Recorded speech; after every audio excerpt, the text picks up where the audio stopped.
Ada seorang hamba Tuhan bernama Rick Joyner berkata begini, saat saya pergi ke surga, saya ketemu dengan Tuhan. Saya ketemu dengan seorang tokoh pengubah sejarah manusia. Dia mengubah abad gelap gereja. Dan tokoh pengubah sejarah ini berkata, hampir aku masuk neraka. Dan bahkan Rick Joyner berkata, aku baca tulisanmu, aku baca semua karyamu, aku baca semua yang kamu lakukan. Gereja tanpa dirimu, gereja akan tinggal di dalam masa abad gelap. Dan tiba-tiba orang ini berkata, kamu tahu, aku lakukan untuk mengubah sejarah. Dan aku lakukan, bukan aku lakukan untuk Tuhan. Semua akan digoncang. Saudara tahu, nanti pada saat saudara dalam pengadilan Tuhan, saudara harus beritahu, kita akan masuk dalam pengadilan Tuhan. Semua terekspos, semua motif hatimu, engkau lakukan untuk siapa? Terekspos. Dan ini orang berkata, semuanya akan dibuka. Yang terselubung, engkau nyanyi, motifmu apa? Engkau datang ke gereja, motifmu apa? Saya berdoa, motifnya apa? Semua akan terekspos. Bahkan mikir aja sudah kebaca. Dan itu semua akan hangus oleh api. Dan dia berkata, kalau aku di akhir hidupku aku tidak bertobat, aku terbuang. Dari itu Rick Joyner berkata, aku nggak ngerti. Kemudian ada orang yang kedua, ia datang, dan orang ini adalah seorang hamba Tuhan besar, satu angkatan dengan dia. Dan tiba-tiba orang ini berkata begini, kamu tahu, hampir juga aku terbuang. Dia shock.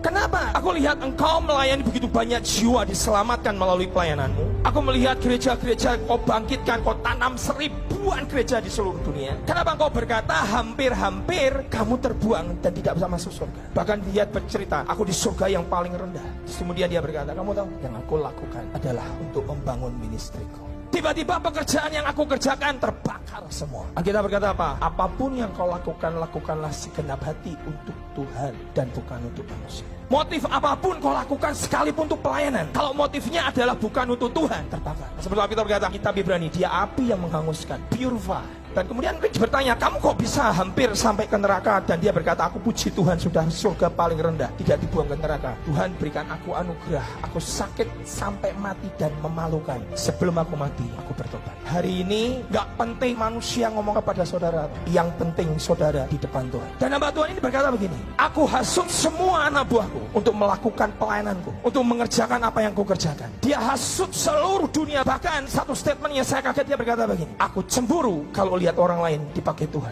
dan itu kejatuhan. Makanya Tuhan berkata, aku tidak pernah melihat apa di depan mata, aku tuh lihat hati.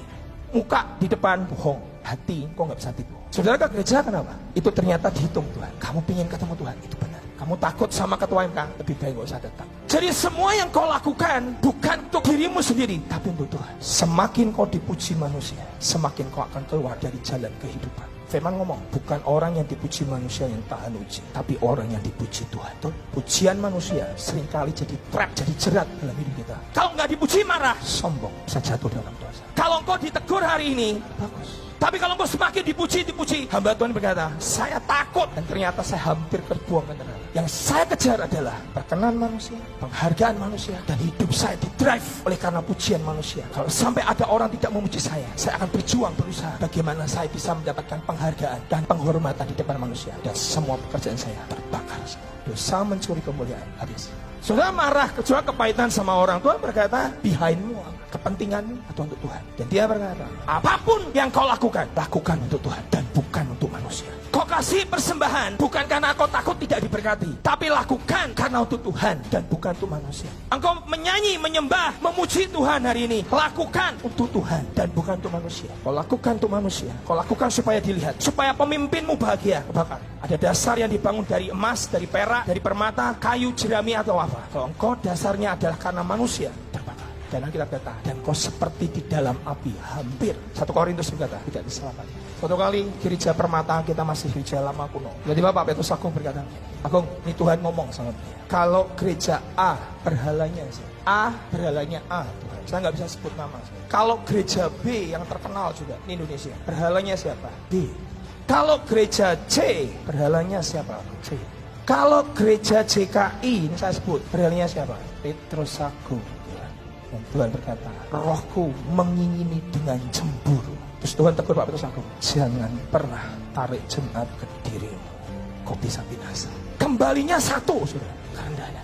Satu berkali-kali ngomong, setiap kali aku ketemu orang kudus dari surga, satu sifat yang tidak pernah hilang dari mereka, rendah hatinya luar biasa. Bahkan orang tokoh besar pun berkata, aku ini nggak layak di tempat ini. Tapi kasih karunia-Nya akhirnya mengizinkan aku bisa masuk surga. Kalau tidak, sebetulnya aku ini terbuang. Sejujurnya saudara, semua yang kita miliki kita posting.